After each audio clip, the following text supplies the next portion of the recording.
তো আমার মিষ্টিটা ভাজা করা হয়ে গেছে, এবার আমি তুলে নেব তেল থেকে। দেখো কতটা সুন্দর হয়েছে। বন্ধুরা, তো আমি আজকে আবার অন্যদিনের মতো নতুন একটা রেসিপি নিয়ে এসেছি। আজকের রেসিপি হচ্ছে লাচ্চা খাজা মিষ্টি। চলো আমি রেসিপিটা কিভাবে বানাই তোমরা শেষ পর্যন্ত ভিডিওটি স্কিপ না করে দেখতে থাকো। তো চলো রেসিপিটা শুরু করি। প্রথমে আমি একটা গামলা বাটি নিয়ে নেব। এই লাচ্চা খাজা মিষ্টিটা বানানোর জন্য লাগবে আমার ময়দা। তো দেখো আমি এই বাটির এক বাটি ময়দা নিয়ে নিয়েছি। এর মধ্যে 300 গ্রাম ময়দা আছে। তো ময়দাটা আমি গামলা বাটির মধ্যে ঢেলে দেব। হাফ চামচেরও কম একটু লবণ দিয়ে দেব। 3 চামচ মতো সাদা তেল দিয়ে দেব। 1 চিমটি মতো কালো জিরা দিয়ে দেব। এই কালো জিরাটা দিলে এই মিষ্টিটা খেতে কিন্তু খুব ভালো লাগে, তার জন্য আমি দিয়ে দিলাম। এবার বেশ ভালো করে আমি ময়দাটা ময়াম দিয়ে নেব। ময়াম দিয়ে ভালো করে ময়দাটা মেখে নেব। দেখো ময়দাটা ভালো করে ময়াম দিয়ে নিয়েছি। দেখো মুঠো করলে দলা পেকে যাচ্ছে, আবার হাত দিয়ে চাপ দিলেই ভেঙে যাচ্ছে। ময়ামটা দেওয়া হয়ে গেছে ভালোভাবে। এবার আমি ময়দাটা জল দিয়ে মেখে নেব। তো অল্প করেই জল দেব যেন ডোটা নরম না হয়ে যায়।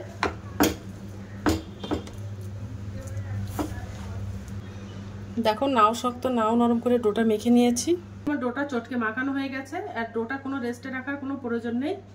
এবার আমি মিষ্টিগুলো সব বানিয়ে নেব। এবার আমি লেচি কেটে নেব।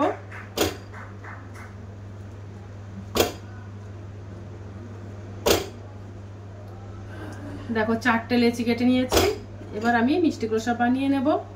এবার দেখো আমি একটা লেচি নিয়ে নিয়েছি। এই লেচিটা আমি একটা বড় সাইজের একটা রুটি বেলে নেব।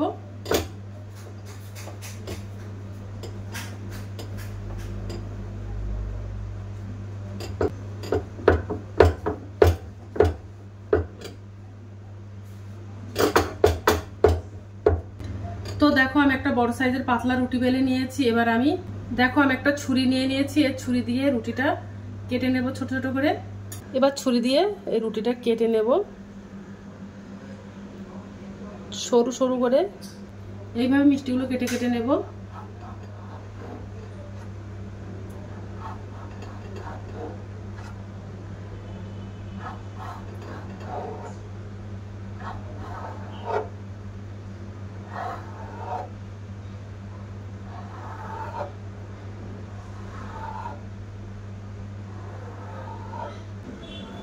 তো দেখো আমি কুচি করে কেটে নিয়েছি। এবার আমি ভাঁজ করে নেব। এইভাবে আমি এক জায়গায় করে নেব। দেখো আমি এক জায়গায় করে নিয়েছি। নিয়ে এবার গোলাকার করে একটা গোলাকার করে নেব। নিয়ে একটু জোড়া লাগিয়ে দেব এখান থেকে যেন না ছাড়িয়ে যায়।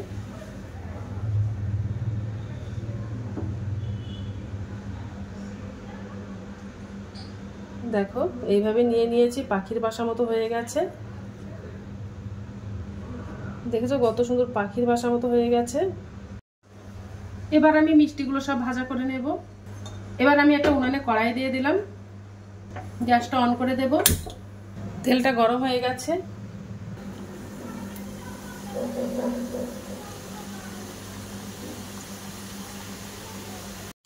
দেখো আস্তে আস্তে লাল হয়ে যাচ্ছে। এইভাবে দেখো খুলে গেছে কত সুন্দর, একদম লাচ্চা মতো হয়ে গেছে। এবার একটু উল্টে পাল্টে ভাজা করে নেব। দেখেছো কতটা সুন্দর হয়েছে।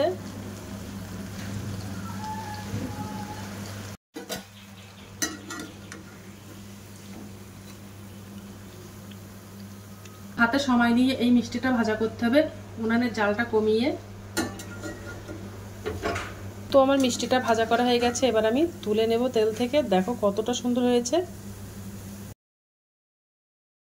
আর একটা মিষ্টি ভাজা করে নেব। তো মিষ্টিগুলো সব আমার ভাজা হয়ে গেছে। এবার আমি একটা চিনির শিরা বানিয়ে নেব। তো উনানে দেখো আমি একটা কড়াই দিয়ে দিয়েছি।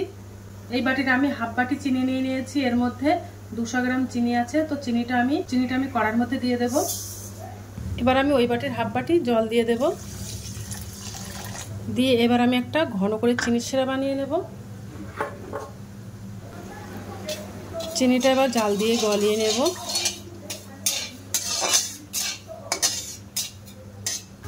চিনিটা বেশ ভালো করে গলিয়ে নেব। দেখো চিনিটা গলে গেছে।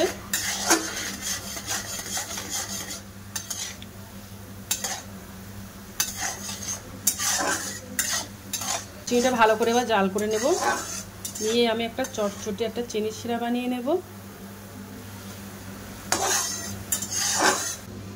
দেখো চটচটে একটা চিনির শিরা বানিয়ে নিয়েছি।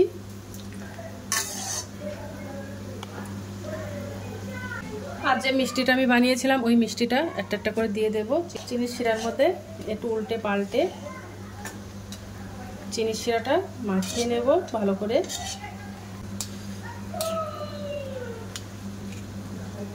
তো ভালো করে ভিজিয়ে নিয়েছি, এবার আমি তুলে নেব।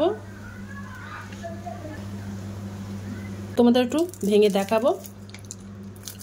দেখো কতটা সুন্দর হয়েছে আর মুচমুচে। তো দেখো আমার মিষ্টিটা বানানো হয়ে গেছে। এই মিষ্টিটা একদম অল্প উপকরণ দিয়েই কিন্তু মিষ্টিটা খুব সহজেই বাড়িতে বানানো যায়। তোমরা একবার বাড়িতে ট্রাই করতে পারো। তো আজকের দিনের মতো ভিডিওটা এখানে শেষ করছি। আগামী দিন আবার একটা নতুন ভিডিও চলে আসবো। তো টাটা বাই বাই, সবাই ভালো থাকবে, সুস্থ থাকবে। আগামী দিন আবার একটা নতুন ভিডিও দেখা হবে।